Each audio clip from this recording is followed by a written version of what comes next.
Guys, स्वागत है आपका अपने यूट्यूब चैनल स्टडी विद अमन कुल में। तो आज की इस वीडियो में हम प्री बोर्ड एग्ज़ाम क्लास 12 का देखेंगे। केमिस्ट्री का आपका पेपर होगा मॉर्निंग शिफ्ट का 70 मार्क्स का 3 घंटे का। तो इसके सॉल्यूशन हम साथ साथ डिस्कस करेंगे एंड क्वेश्चंस आप सॉल्व कर चुके हैं तो हम डायरेक्ट आंसर्स पे जंप करेंगे। फर्स्ट का आपका आंसर रहेगा एसएन ऑक्सीडाइज हो रहा है और वोल्टेज ऑफ सेल आ जाएगी 0.91। इन दोनों को आपको प्लस करके क्योंकि माइनस का और ये इसको इससे माइनस करेंगे तो माइनस माइनस प्लस हो जाएगा और यहाँ पे एसएन ऑक्सीडाइज हो रहा है, ये आप देख सकते हैं।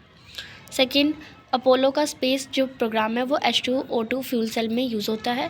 फिर ये जो प्लॉट स्लोप दे रखा है वो माइनस के लिए दे रखा है LNR, जिसमें R जो है फाइनल कंसनट्रेशन है।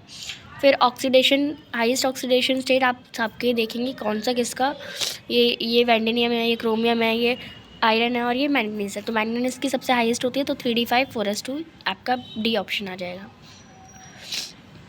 फिर ZnHg और CD कम्प्लीटली डी ऑर्बिटल होते हैं, इसलिए वो ट्रांजिशन मेटल की तरह बिहेव नहीं करते।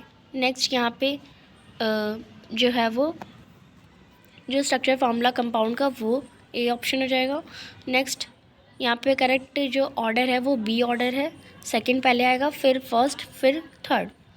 फिर इस रिएक्शन में जो अगर हम इसमें MgBr बनेगा और HCO से रिएक्ट करेंगे तो वो डी ऑप्शन हो जाएगा। फिर नेक्स्ट क्वेश्चन पे जाते हैं। इस रिएक्शन में आपका ऑर्डर फर्स्ट, फिर उससे बड़ा सेकंड, फिर उससे बड़ा थर्ड। फिर out of the following the strongest base in aqueous solution, तो स्ट्रॉन्गेस्ट बेस डाईमिथाइलअमाइन ही हो जाएगा।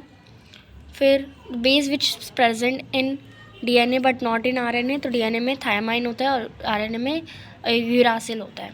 न्यूक्लियोसाइड क्या होता है? न्यूक्लियोसाइड होता है nitrogenous base and pentose sugar.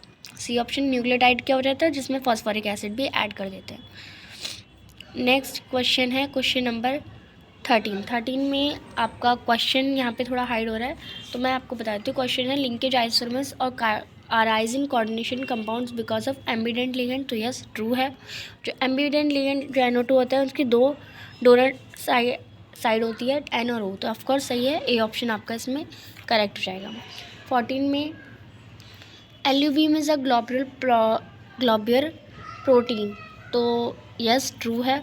जो पॉलीपेप्टाइड चेन्स होती है वो collide around to give a straight chain, तो ये भी सही है, पर ये स्ट्रेट चेन नहीं देती, फॉल्स हो जाएगा। असर्शन ट्रू है, रीज़न फॉल्स है। एक बार हम वो देख लेते हैं ऑप्शंस।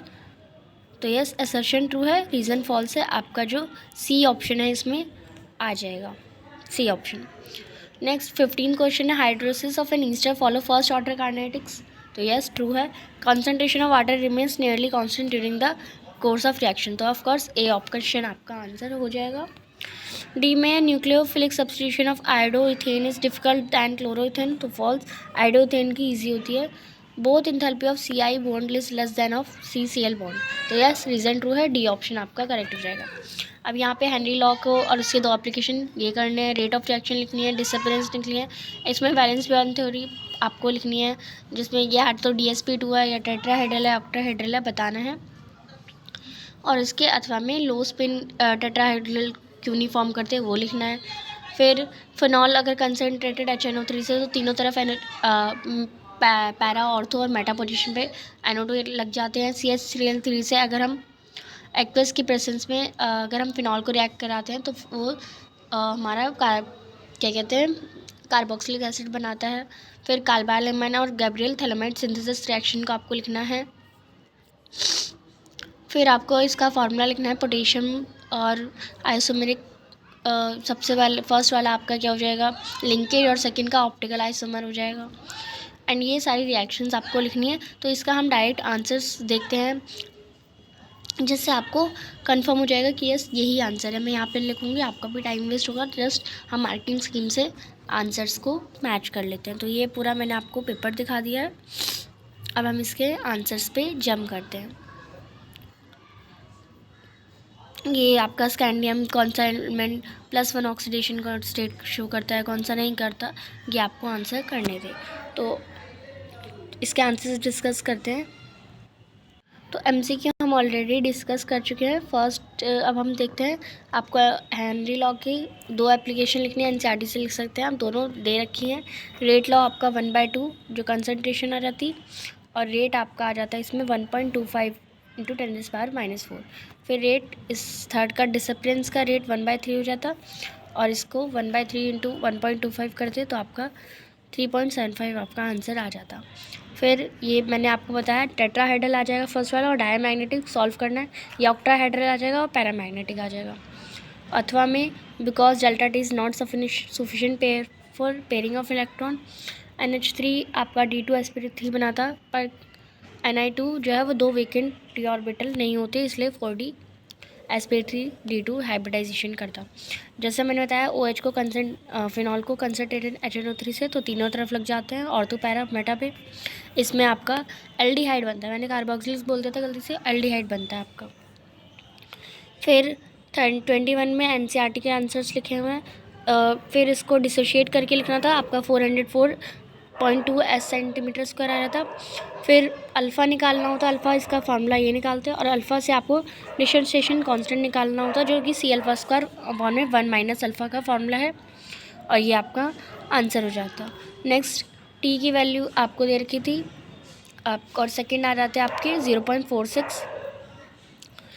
फिर इसका फार्मूले का वो आंसर हो जाता है। फर्स्ट का मैंने कहा लिंकेज आइसोमर, सेकंड का ऑप्टिकल आइसोमर।